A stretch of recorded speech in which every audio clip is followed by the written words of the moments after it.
concerned Cisco pastor that tells you where all the poop is. How do you have enough poop on the street to deserve an app so you know where to not step? Come on now, and then in Baltimore and BMO, the motor, I got my attorney brothers, all that stuff, but man, it's like, come on, y'all, so it's not racist to say your yard is dirty. I'm sorry. It's not racist. It's not race. No, it's not bad, man. And then, so thank God for social media. The social media bears this thing out, man. Folks have grabbed their cell phones and walked up down the street and said, yes, I do the same thing. And I know I get my black card pulled all the time, Pastor. Yeah, I know. You know, I'm an Indian. I'm from, I figured it out after I met the rest of my family. I know I'm back in the day, you know. Exactly. And Exactly. so things that were hilarious, but if your grass needs to be cut, if your trash needs to be fixed up, you walk down the street and tell me that. Now, I might get mad at it because I really don't want to go fix it. So that's my pride, in where we live and fix it up. My dad was a Navy man. Everything had to be tight Yeah. in the yard. And I know in college, my dorm room didn't look like my bedroom. Because I come in and throw clothes. My wife gets me now. Because I got a habit of going in the room and throwing clothes on the bed without hanging them up. That. And so, God forbid somebody come to visit. Uh, No. Listen, Pastor Rivers, because a lot of people, a lot of millennials, social yeah. justice crap, Mm. believe that we are in the most racist, Yeah. racially, ethnically charged period in American history. You, my friend, grew up at a time with fellow man Clarence Henderson and others who were, Mm-hmm. being arrested for sitting at the counters at Woolworth and Lothrop. You grew up in and because a lot of people have this idea that Jim Crow is an Alabama thing or a Mississippi thing. Jim Mm-hmm. Crow was an American thing. It went from coast to Yeah, coast. yeah, Jim Crow. yeah, yeah. What would you say to the millennial today regarding social justice and racism in comparison to what you went through? Well, and see how fast they put you out.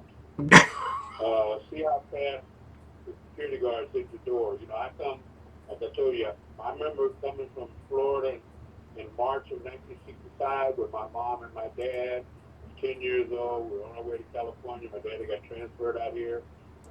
We were leaving Charleston. We came down through Mayport to see Grandma. I remember my dad making a statement, which I didn't understand at the time. We had to leave early in the morning, early enough, so that we crossed, Yeah. is it Georgia, Alabama, Louisiana? I think that's the way they Yep, lined up that's right. underneath us. Georgia, Uh, Georgia, Alabama, Mississippi, Louisiana. Once you got out of that, you were in America. right. So my dad said, I remember my dad very plainly saying that early that Sunday morning, we're up on a Sunday, and he said, we got to be across these three states before it get dark. I was like, for what? Because and then he explained to me, a dark-skinned man with a light-skinned woman and a little red baby. Just that, it ain't gonna be safe. So Yep. we need to be in Texas before the sun goes down. Mm-hmm. And never understood it until many years later. Because when we got to California, it became it was like I said, we got to Albuquerque, New Mexico. I'll never forget. We were trying to get gas, and we got the gas, and we wanted to use the bathroom. And I remember a guy telling my mom, "We don't serve colored folk here. You got to go out behind the building." I saw my mom have to go out behind the building and squat down, Yeah. because there were no bathrooms for us. And lo and behold, we men, we can go anywhere, but then to have my mom doing that, Yeah. you know, Yeah. and then we made it to California. We couldn't live in Navy housing, as you heard me say, and so we never lived on base. Dad, mom rented a house. He had a little. He was a non-commissioned officer and all that. She put a motor pool and all that. So we Mm-hmm. had a little status, but we couldn't live there. So I look at these kids now, where we can walk anywhere we want right now. That's scientific racism, where Yeah. people will look at you and laugh in your face, and then when you leave, maybe tear up your application. Yeah, But they ain't gonna do it to you. They ain't gonna walk up on you and tell you better get up out of here. Like I exactly. was told to get out of places in South Carolina and Dillon, South Carolina and all that. You're in the wrong place, boy. Yeah. And all that kind of stuff. And we accepted it. So these millennials got this thing twisted. What's been fought for them by by people that seem to have forgotten, Elijah Cummings, John Lewis, and all these cats, and Dr. King, the folks that roll with Dr. King, they've seemed to have forgotten how hard it was. They really did have to fight. Yeah. And I'm just gonna say it like that. Thank God for what they did uh, 50 plus years ago. But I just don't see it being that deep right now. But see, they've been fought. I'll stop on this note. But in 1968, San Fernando Valley State College, where I would go to school 10 years later, Hmm. the Black Studies. You could take Black Studies in college in California, but you couldn't get credit for them. Yeah. So a group of students took over the administration building at San Fernando Valley State College in Northridge, California, where it is now, Northridge, and they had to call out National Guard on their brothers and sisters. So Hmm. I would attend that college 10 years later at Cal State University Northridge, and so that history was rich. And then some of the people, my advisors and whatnot there, Jamal Thrower being one, they were part of that takeover. So in a 10-year period, things changed where you could take classes and get no credit from them, to taking the classes and really be have it count toward graduation Exactly. in a 10-year period. So I saw that, and I saw me walking on a 25,000 student campus and going anywhere I wanted to go. Yes. And I used to tell the kids that came from the inner city, because when I transferred in as a Northern California junior, a lot of the young brothers and sisters that came, they were coming out of Compton and out of those inner cities, and they were telling me, I said, hey, look, we pay $200 a semester, and that $200 entitles me to anything on this campus. Yeah. And you had to show people that the student center belongs to me, the medical facility belongs to me, the administration building belongs. I go anywhere on campus for $200 a semester. Now it's for $500 a unit. That was us 40 years ago, of course. But I'm amazed that they're missing the sacrifices that were done on their behalf, to where we suffered, and they're not suffering. They get to go anywhere they want to go, say Hmm. whatever they want to say, and they keep. And then of course now the liberal thought is taking over. Now you can't, if you ain't on the PC left, you can't say nothing on campus. Yeah. They'll shut you down. A, So a friend of mine earlier today talked on his show, Randy Perham, who has a mhm, wonderful program comes on our network Mondays and Fridays.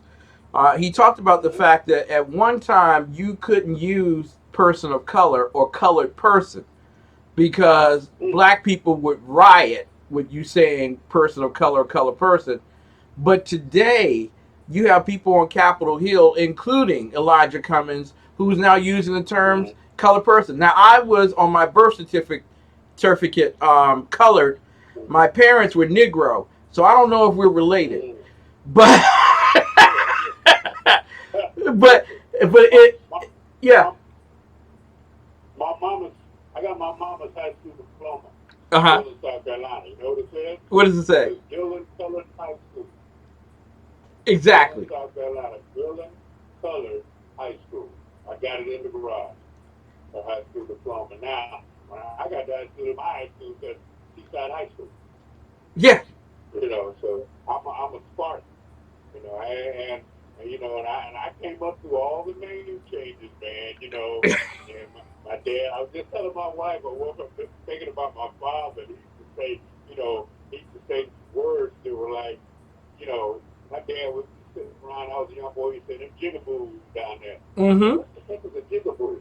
And then he would say them spooks and all of that, not knowing that was the things that quote unquote white folks called us, Yeah. and we would turn it into something, a badge of honor, just like the injured word now they call it. And my dad, we couldn't say that in my house. Yeah. You call somebody an ninja in our house, and you have a a teeth full of hands. And, yeah, that's just the way I look at it. And now, our culture, everybody's saying it. My wife, we talk about this all the time. As a wife, I was sitting in my little car, and music was playing. They was into this and into that. And I expected a bunch of young black folks to jump out the car. There's a car full of white kids. Yeah. And the music was playing, they were playing, they looked at me like, what you looking at, old man? I was just shocked.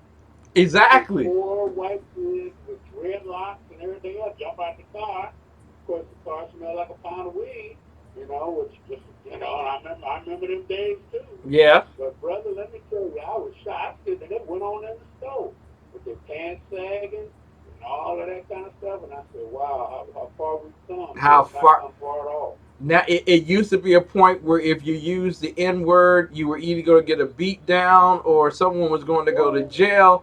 Now you use the N-word and you are socially acceptable, you are credible. We've moved from being Negro to being black to being colored to being African American, and now we're going back down the ladder of politically correct names for black people. So when we come back, Pastor, when we come back, I want to talk with you about whether our political correctness has allowed us to abort 1/3 of our entire population.